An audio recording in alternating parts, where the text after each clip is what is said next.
Hi all, today I'm showing you how to make an easy beef tamale pie casserole. It's something I've been making for about 15 years. My mom has a version, but this is a little easier and cheaper. Ingredients you'll need. Now I've listed everything here to make your life easier. First up, we're going to need to preheat the oven to 400 degrees. Now I first up mix the taco mix in the water, and I mix well. And then I'm just going to set it to the side until I'm ready to use it.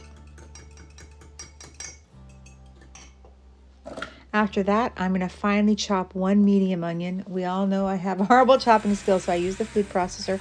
If you want, use a knife and a cutting board. It's ever as easiest for you. Next, over a medium-high flame, I add 1 tablespoon of vegetable oil to a stock pot.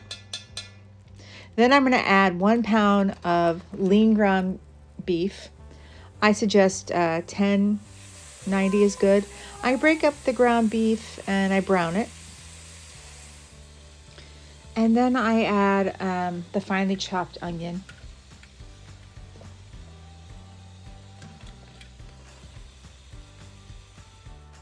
And I mix everything together.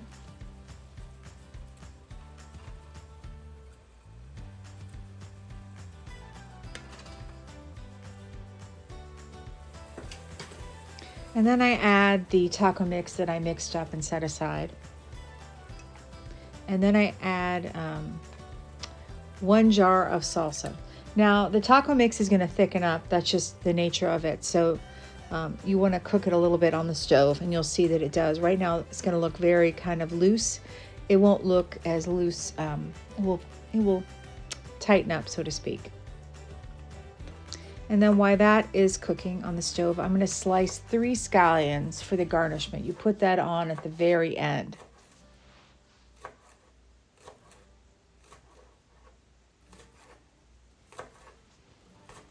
Now my mama makes a version of tamale pie, and it's actually made from scratch. She does the spices and all that kind of stuff. But this is easier for a family that's on the go, and especially for myself.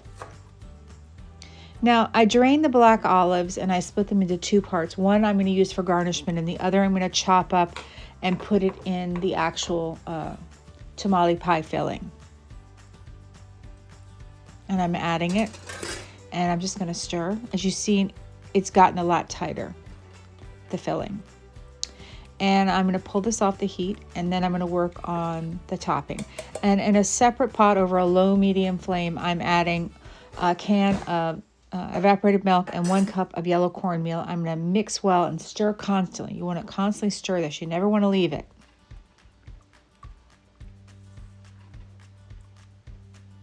And then I'm adding 1 cup of the Mexican shredded cheese. The other half, I'm going to put it on top of the pie when it's cooking. And I stir well.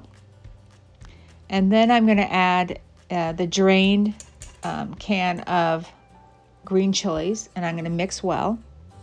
And it's ready right now. I'm just going to pull it off the heat because you don't want it thicker than, let's say, thin oatmeal. You want it to be about thin oatmeal. That's done now. So I'm going to pull it off the heat.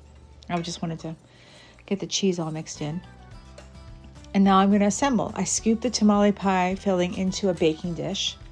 You don't need to grease it or anything because there's enough grease in there already from the beef, and then I added a tablespoon to cook everything. You could even get away with using a 95% beef, 5.95. And now we're just putting the topping of the cornmeal topping that will become the tamale pie topping. And it looks thin right now. It becomes firm. You'll see. Firms right up, just like an actual tamale. And once you have everything on there, then you're going to put it in the preheated 400-degree oven for 25 minutes. And after 25 minutes been cooking, you're going to bring it on out, and you're going to put the cheese on top, the 1 cup of cheese that we reserved. There's 2 cups of cheese in this recipe. 1 actually goes in the tamale corn mixture that goes on top. And then the other half goes on top as a garnishment. And then I'm going to put the black olives for the garnishment next on top. And I try to do it as nicely as, aesthetically pleasing as I can do. And then I'm going to put it back in the oven for 5 minutes. The oven's still on. Just 5 minutes is all you need to melt the cheese. And then you're going to bring it out.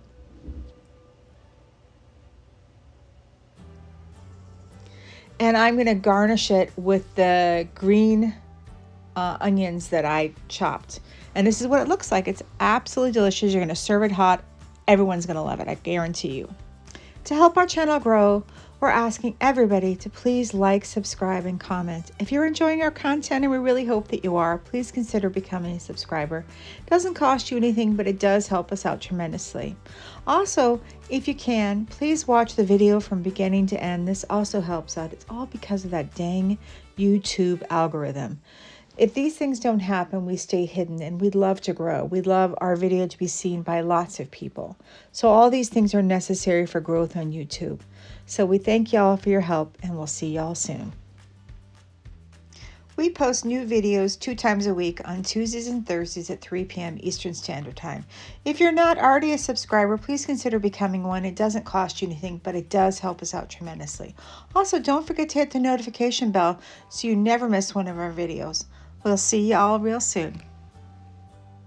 We wanted to profoundly thank everyone for watching. We're very grateful to all of our new and old subscribers for supporting us and helping us grow.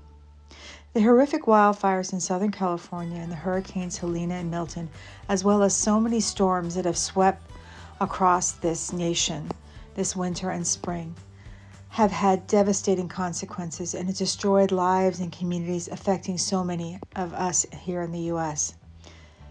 They all have a very long road to recovery, so we're encouraging everybody to help those in need by donating to the American Red Cross, the Salvation Army, World Central Kitchen, All Hands and Hearts, AmeriCares, Operation Blessing, and Save the Children. We're not affiliated with any of these organizations, but we know they're doing good work on the ground. As always, stay safe and be blessed. Coming soon on Southern Woman Lifestyle. My grandma's Southern Chow Chow, a great condiment for any main dish. Southern Living Blueberry Cornmeal Cake, great with afternoon tea. Ina Garten's Cream of Mushroom Soup, one of my favorites. Southern Living Creamy Turkey Tetrazzini, incredible. My grandma's Southern Cheesy Grits with a ham steak and red-eye gravy. And my grandma's Southern Buttermilk Pie, an incredible afternoon treat. We'll see y'all soon, and be blessed.